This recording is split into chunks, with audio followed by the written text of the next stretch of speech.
Hello, it's Joe here for Joyrider TV. Today we're going to be looking at putting new rigging on an FX1 mast.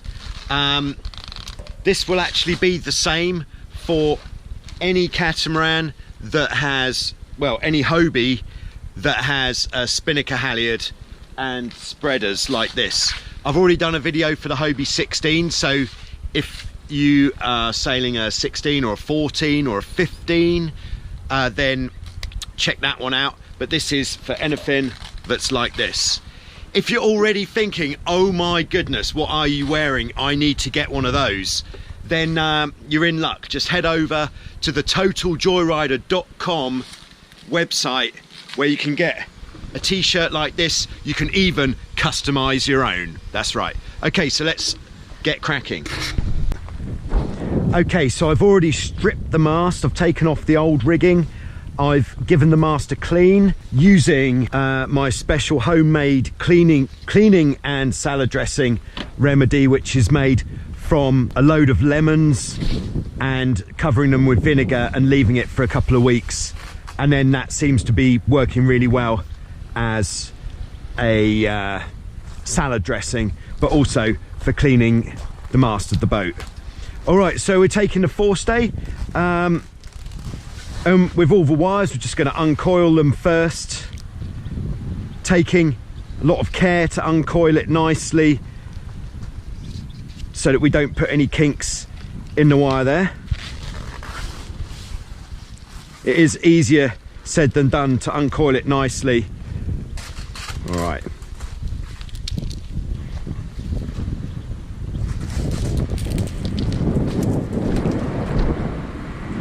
There we go. This is actually the forestay for the FX1 without a jib.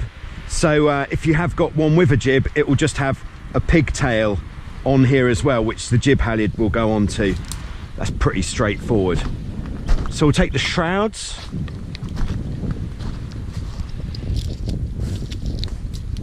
Take the labels off as we go.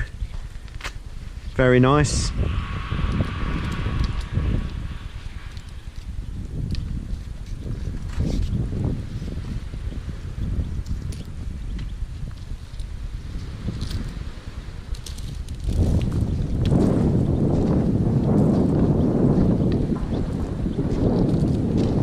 Okay, there we are. And then here's our shackle. This is an 8mm Ronstand shackle, which is standard for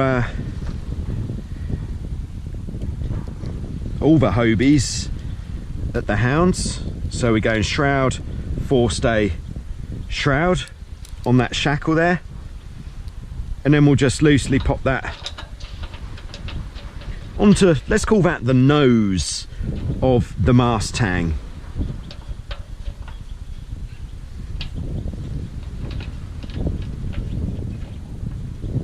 Very nice.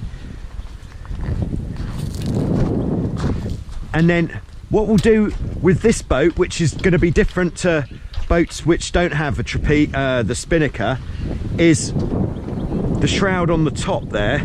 We're actually going to pass onto the other side of the mast, and what that will do is that make sure that we don't get it wrong with the spinnaker halyard, which would be a shame.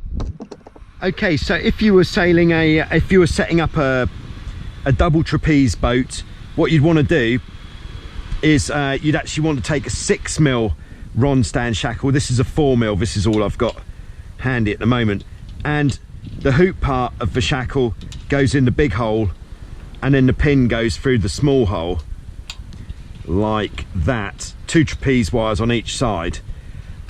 Because we're just single trapezing our FX1s, we're just going to put the trapeze wires onto the same 8mm shackle just to reduce the amount of stuff going on up here.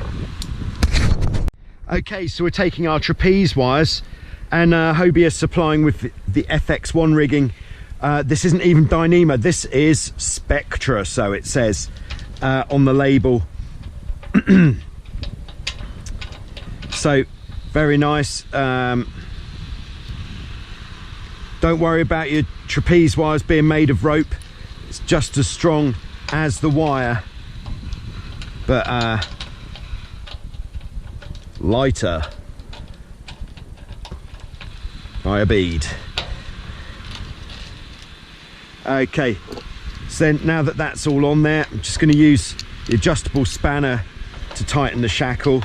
That way we can really get the shackle very tight, because we certainly don't want that bad boy coming undone ever.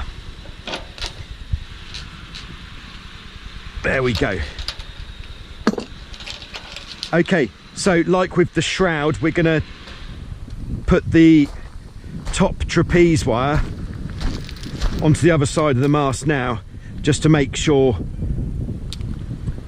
that we get it right with the spinnaker halyard. Okay, and we're putting a new spinnaker halyard on the boat because we found that the old spinnaker halyard was a little bit short. So for the FX1 here, we're actually putting on 22 meters. We're using Maffioli Swift cord. This is quite expensive rope, but the reason we use this is because it doesn't generate any heat when you're dropping or hoisting the spinnaker, which means you won't be putting those little burn holes into the spinnaker. So it is worth spending the money on a quality spinnaker halyard like this.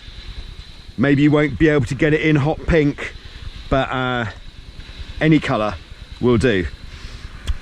Also, with your spinnaker halyard, if you find that it keeps coming uncleated or slipping in the cleat, then it might be because the part of the halyard where the cleat takes it has become flat, which means it won't engage in the cleat so well anymore. So if your halyard's still in reasonably good shape, all you need to do is put it on the other way up, and then you'll have a fresh bit for the cleat, which will last you for more time. Okay, so we're putting the spinnaker halyard through the pulley at the top of the mast, and then we're just going to pull that out in front of the mast here. This is such nice rope.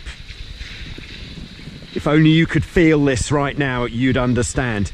Okay, and then the part of the spinnaker halyard that's going to run down the front of the mast, we're just fitting a little shock cord loop to the spreaders there, which we're going to pass the spinnaker halyard through. That will just stop it from flapping around when your spinnaker's not up, which is nice. And then when we get to the bottom of the mast, just for now, because we've got to move the mast shortly, I'm just going to tie that off, and then we can just pull the other end of the spinnaker halyard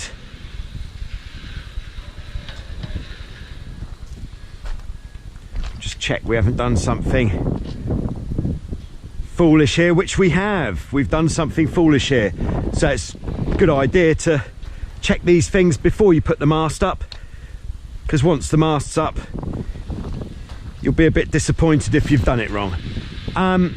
Okay, cool. So now I'll just take that down to the bottom of the mast as well, and I'll just tie that off onto the mast spanner there.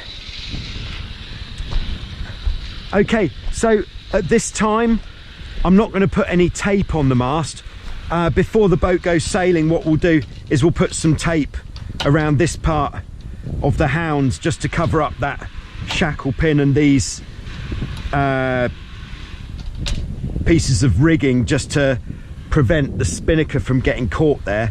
We're not going to do it now because the boat might not go sailing for 2 weeks, which means in that time the glue might have melted on the tape, so it just needs doing again. So we'll be doing that just before the boat goes out the first time.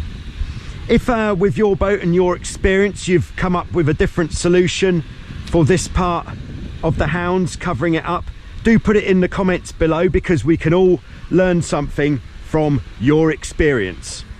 Okay, so there it is, that's done. I'm just going to tie the rigging up so that it's easy to carry, but that's pretty simple. So just that one trick with the spinnaker halyard is the main thing there to make sure that's not going to be incorrect. Other than that, away you go. So